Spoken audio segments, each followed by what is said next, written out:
Selamat pagi, perkenalkan nama saya Baru Figo Selagan dari kelas 11 MIA 5. Oke, kali ini saya akan mempresentasikan tentang seni rupa dua dimensi. Itu yang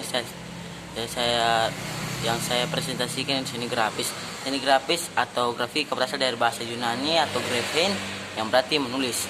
Seni grafis juga sering dipakai untuk mengungkapkan gagasan maupun sebagai media ekspresi atau visualisasi gagasan atau ide pada hal yang menarik perhatian. Media yang digunakan untuk berkarya yaitu cat air, pastel minyak, cat minyak, ataupun pigmen padat yang larut air.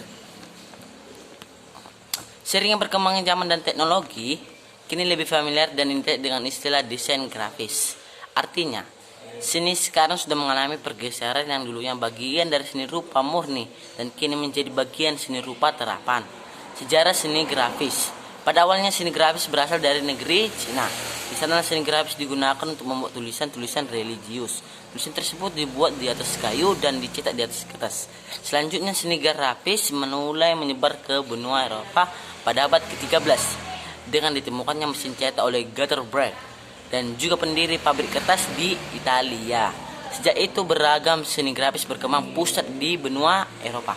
Jenis seni grafis, sedikitnya ada 5 jenis teknik cetak seni grafis yang sering digunakan. 5 teknik itu adalah 1.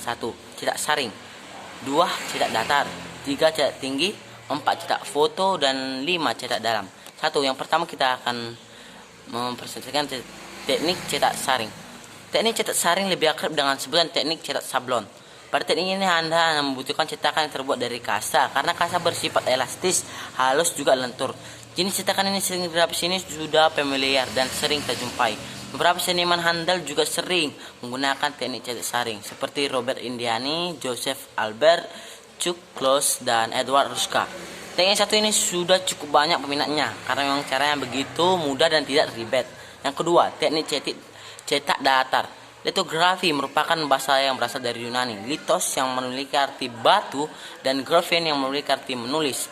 Jadi litografi ialah seni cetak yang menggunakan media batu. Dalam hal ini yang perlu digunakan adalah jenis batu khusus dan kapur. Batu kapur yang digunakan dalam teknik datar ini ialah batu kapur yang berbentuk lempengan, sehingga batu tersebut terlihat seperti kertas tebal yang berwarna coklat. Para seniman menggunakan batu ini karena batu ini mampu menghisap tinta. Para seniman yang menggunakan teknik ini harus melukis di atas lempengan batu kapur. Tular lempengan batu ini seperti lembaran. Hasil yang akan didapatkan di atas teknik ini akan terlihat klasik. Berapa seniman nih dunia juga banyak yang menggunakan teknik ini seperti Pablo Picasso, Emile Nolde, dan Joan Miro. Yang ketiga, teknik cetak tinggi. Teknik cetak tinggi sebenarnya lebih populer dengan sebutan teknik cetak timbul.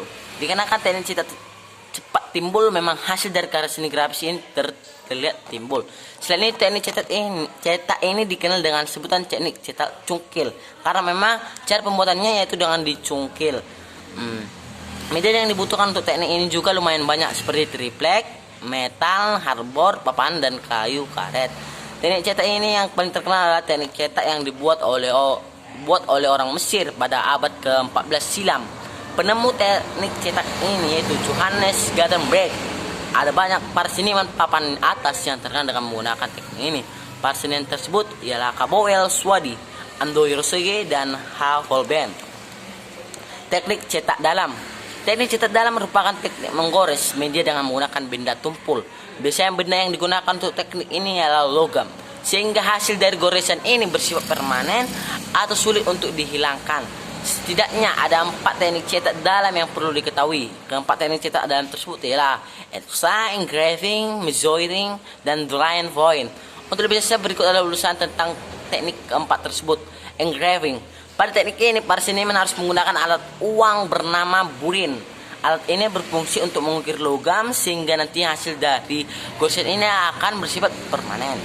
Etching. Teknik ini membutuhkan cairan asam. Cairan asam ini ditorehkan ke atas lempengan tembaga. Pada zaman dahulu teknik ini digunakan untuk pembuatan baju perang.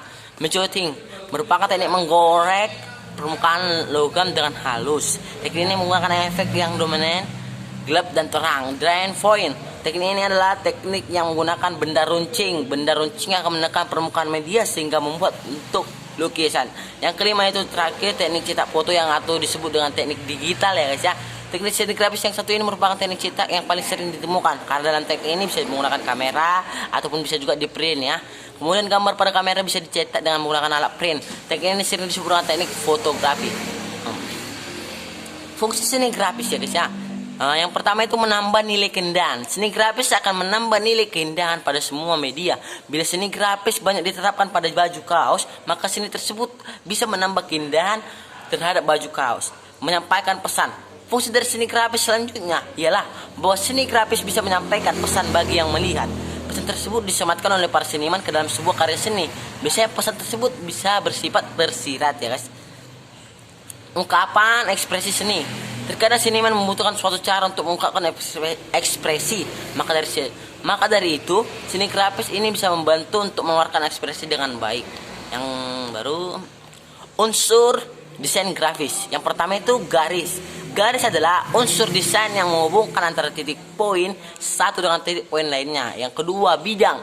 Bidang adalah segala apapun yang memiliki dimensi tinggi dan lebar. Bidang bisa berupa bentuk geometris dan bentuk-bentuk yang tidak beraturan.